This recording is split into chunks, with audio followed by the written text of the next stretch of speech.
Бүгүн Улуттук коопсуздук мамлекеттик комитетинин алдына экс-муфтий Максатбек Ажы Токтомушевдин тарапташтары митингге чыгышты. Жер-жерлерден келген активисттер аны үй камагына бошотууну талап кылышууда. Бул менен кошо дин алымынын иши акыйкат тергелип, бардык жагдайлар коомчулукка ачык болушу керектиги айтылды. Ушу муфтийдин креслосуна кызыккан адамдар ушундай бүгүнкү нерседе ушундай кадамдарга барып атыр. Урматтуу туугандар, биз да эскертип коелук. Акыйкат ачуу болот, жута билиш керек. Убакыт келет, ким экенин көрсөтөт.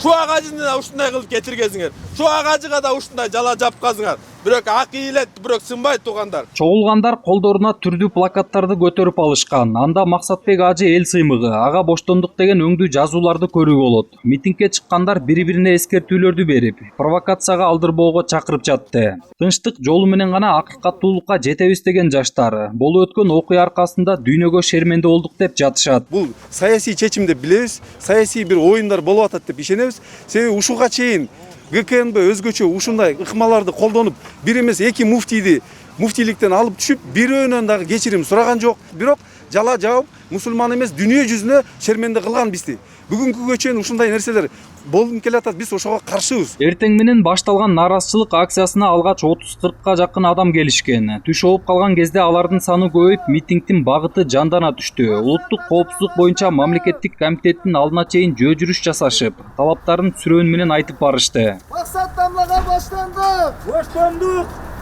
Максат Ажыга баштандык! Бир күн мурда кызматын жаңы тапшырган экс-муфтийдин кармалышы социалдык тармактарда да кызуу талкууланып жатат. Дин алымына каршы пикир калтыргандарга караганда колдогондордун саны көп. Түз эле түрмөгө камайт неге? Тобо кылды Мустасага бандит беле.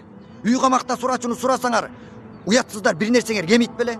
Ал тургай тез аранын ичинде телеэфирлер уюштурулуп, түзүлгөн жагдай жиликтенип жаткан учуру Дин комиссиясынын мурдагы төрагасы Акин Токталиев УКМКнын өзүн күнөөлөп, мыйзамсыз иштерге барганын айтып чыкты. Анткени муфтият мамлекеттик мекемеге карабайт, ал жеке менчик уюм болуп эсептелет. Алардын каражатын текшерүү мүмкүн эмес болчу. Арыз түшкөн деп жатышат. Же анын далилдүү фактыларын көрө алган жокпуз дейт. Биз тек муфтиятты текшергене келдик.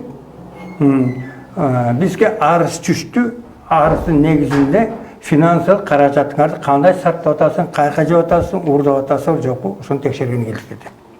Себеби ал токтомдо жазып коюптур. Элдин талабы менен кайсы эл белгисиз.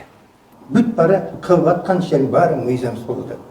Муфтиятта эбегейсиз акча айлануулар жүрүп турат. Чогулган келген каражаттардын бардыгынын өз орду бар. Бирок буга карабай мамлекеттик мекемелер ички ишке аралашып үлүшкө отуруп алышкан. Эгер бербечи болсо анда бир топ тоскоолдуктар жаралат. Ошол эле зыяратка жөнөтүү өңдүү маселелерде бул көрүнүш көптөн бери эле келе жатканын экс-депутат Турсунбай Бакир уулу айтат. Ошондуктан 2011-жылы биз 3 депутат менден тышкары Каныбек Усманалиев, Акылбек Жапаров үчөөбүз Атай мыйзам долбоорун жазганбыз.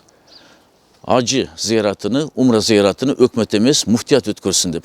Баш сөзүм айтканда, буну өзү мусулмандардын дини башкармалыгы өткөрсүн деп, өкмөт кийлигишпесин, анткени коррупция болуп атат деп. 2012-жылы депутаттар колдоп берди, президент кол койду, күчүнө кирди.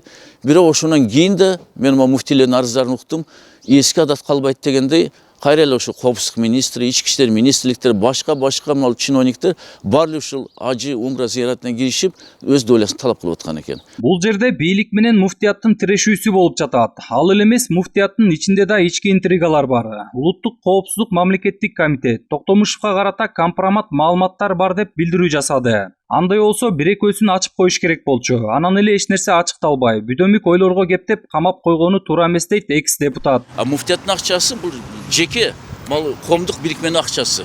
Эгерде акча ашып калса, айландырса, муфтияты мен билем, ошо акчаны алар көбүнчө медресеге, мечиттерге жумшайт. Жана башка мусулмандардын муктаждыгына. Анткени мисалы Туркиядан айырмаланып, Кыргызстан айлык коюп берген жок малдаларга.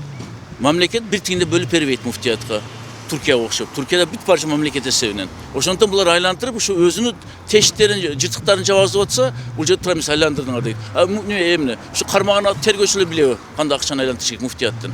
Максатбек Ажы Токтомушев кызматтан кеткен себебин муфтияттын дарегине айтылып жаткан дооматтар боюнча комментарий берүүгө үлгүргөн жок. Бирок буга чейин ажылыктын акчасы боюнча үн катып, айтылып жаткан айыптоолор жала экенин айткан. Бүгүн дагы мисалы 24 саат биздин муфтиятыбыз ачык. Ким кайсы ажы акчасын алам десе алып кете берет. ажылардын акчасы жок болуп кетиптир, тигинтип кетиптир, 15 миллион доллар тияка жоголуп кетиптир деген бунун бардыгы жала. Ажылардын акчасы айтып коеюн, бир сому дагы шайлоого иштетилген жок, бир сому да урдалган жок, бардыгы ордунда. Белгилей кетсек, буга чейин муфтияттын бухгалтери өзгөчө ири өлчөмдө пара берип жаткан жеринен кармалгандыгы маалымдалган. Ага улай эле муфтий Максатбек Токтомушев кызматтан кетүү тууралуу арыз жазганы белгилүү болуп, кийинчерээк УКМК анын кармалгандыгын айткан. Атайын кызматтын маалыматына караганда, ал зыяратчылардан түшкөн каражатты жеке каржы уюмдарына насыяга берип, андан түшкөн пайыздык төлөмдөрдү өз кызыкчылыгына пайдаланган. Жолдар Бузумов, Нурбек Жеңишбек уулу, Нур Ньюс, Бишкек.